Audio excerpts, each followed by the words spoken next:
What's going on, guys? Welcome back to the Nerd Militia, and today we are talking Ghostbusters. So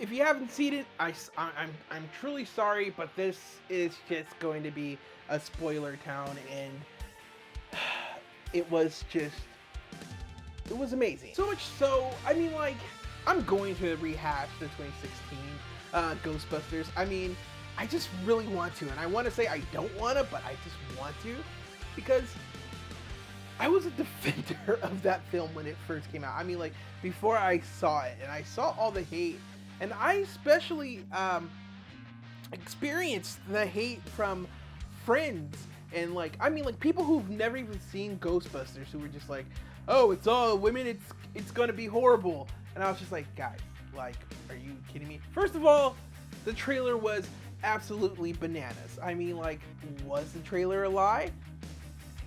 Yeah, the trailer was a lie, okay? It was a lie. But they got me not just with, like, you know, the possible connection, because honestly, when we found out there was not a connection, that still wasn't a big deal to me.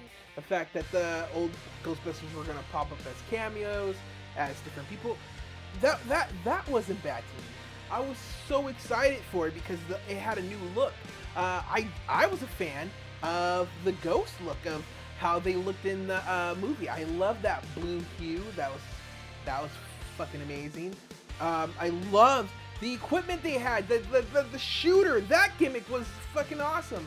I wasn't too big of a fan of the proton pack design, but the Hearst Ecto 1 was cool. But yeah, there was just a lot of possibilities to this franchise.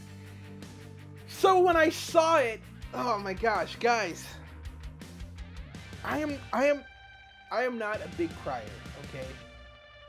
This one got me. And to this day, and I've read up on, like, the things that happened to make Ghostbusters 2016.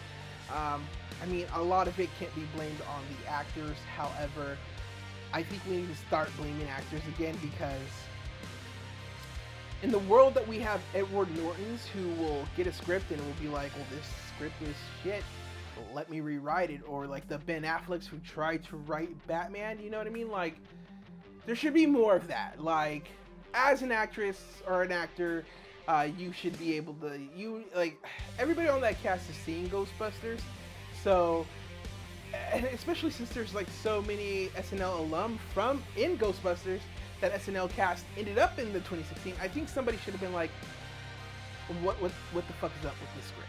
Like, you know what I'm saying? Like, what's going on truly here? That being said, I know, like, you know, Bill Murray wasn't being nice about being in the film, and it was like a hold up. They actually had to threaten legal issues with him. I don't know who the fuck okayed this freaking dancing. That was the killer. That was the killer, my friends. I just couldn't hang with that. Like, why? Why is that a thing? I don't know. I don't know. Why, Paul Feig? Why? Why was that a thing? I just, oh man. But without that, I don't think we would have gotten this awesome film. So let's talk about Ghostbusters Afterlife. Oh my gosh, guys, like, this film was the most amazing, oh my gosh, just a send-off for Harold Ramis, and I'm sure his family, and I'm sure Ghostbusters fans who had to swallow the pill of Ghostbusters 2016, chef's kiss for this film. How they worked him in it, and how he comes up at the end on some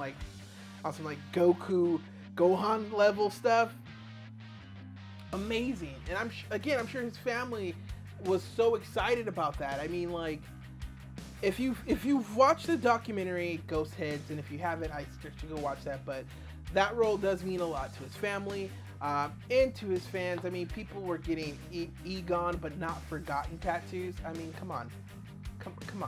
Like, this was amazing, and they did their work, and he did his work. Jason, the son of Ivan Reitman. Oh my gosh, just amazing, guys. The story was cool. The way they open it up to like they're opening it up to a new world with the last after credit scene. Like I'm excited for the next part of this. Like I truly am. The cast was amazing. Perfect casting all the way around. I think it's awesome. I know a lot of people are complaining that like the older brother, played by Wolf, wasn't doing much and like he wasn't that great of a character. I mean, like, all right, cool. It didn't ruin the movie. Like the movie was still good. Like what the fuck?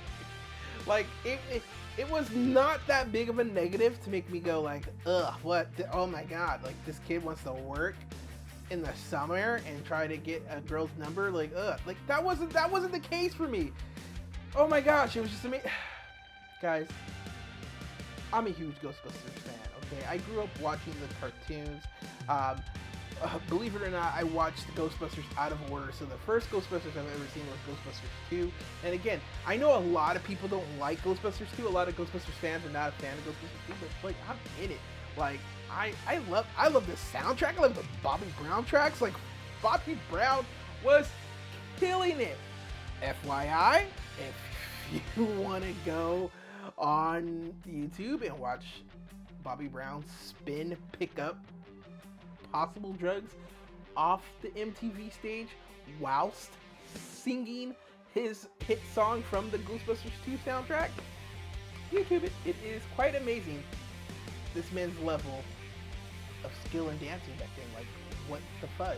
Alright guys, so before I go on, I just want to let you guys know, I'm going to let my followers know over on TikTok, and if you're not following me on TikTok, go ahead and follow your boy on TikTok. On this channel, like, it's December, I feel like giving away stuff, guys. I used to have a bunch of figures over here. They're still in here. They're just in a box. But basically, your boy's a comic book dude. I went through this figure phase, and I was like, dude, I'm not a figure guy. Down below, I'm gonna have all the figures listed, and I want to say they're 95% all McFarlane figures.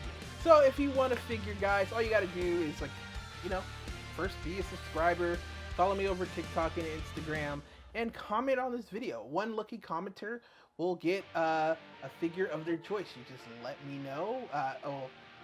Comment and all that other stuff first, and then I'll hit you up. Let me know, you know, the Addy info, and I'll get you a figure. Pick whatever you want, you know. The light back here is telling you, like, somebody just won from my previous video. I sent him my Emma Frost wasn't even on there, but like, come on, I know, like, I'm a comic book guy. I'm not a figure guy, even though I love Emma Frost and she's one of my most favorite mutants. Hot take right now, I think Emma Frost is a better partner for Cyclops than Jean Grey. Like, just give her to Wolverine already. Like, it's just, come on, Emma Frost is awesome. And if you need proof, read Death of X. Like, the extent this woman went through for this man, bananas. But anyways, yeah, guys. So go ahead, follow, share this video. Don't forget to comment. But yeah, look down below for that figure list. But back into this, guys. Man, the Ghostbusters, the OG Ghostbusters popping up cameo was like, it was awesome, man. Like, I don't know how anybody could hate this video or this movie. Like, I don't know, man. Like,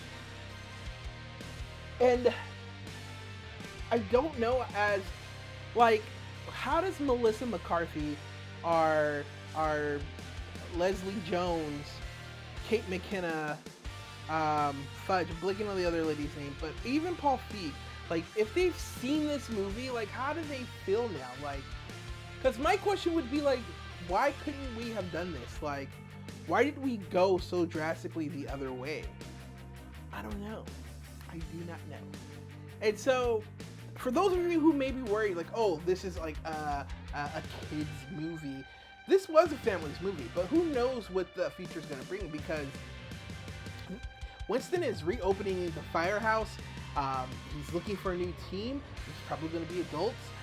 And who knows, by the time they start on the second one, the actress who's playing Phoebe is probably going to be a lot older, so they could handle more adult, more freaking, more horror elements that were like in the first and second one. I hope they get to the point where they start fighting physical entities in the sense of like possession and zombies. Like that's gonna be amazing. I mean, I know possession was in the first one, but you know, some Constantine shit. You know what I mean? So guys, thank you for listening to this Ghostbusters rant. It's not a review. It's just a lot of like jumbled thoughts, but the movie was super good.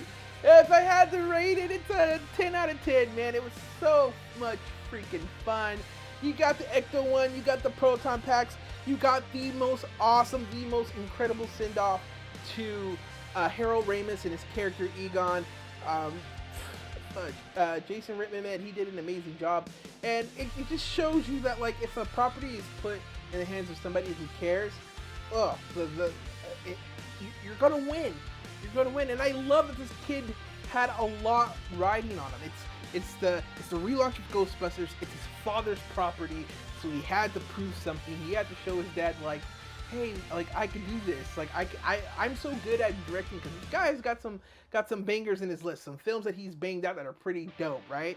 And so he's like, Dad, like, I've been doing this, and I'm so good that I think I could even approach one of your films. And the dad's just like, let's see it, man. Let's see it. And I dig it, man. I love all the set photos of father and son on set.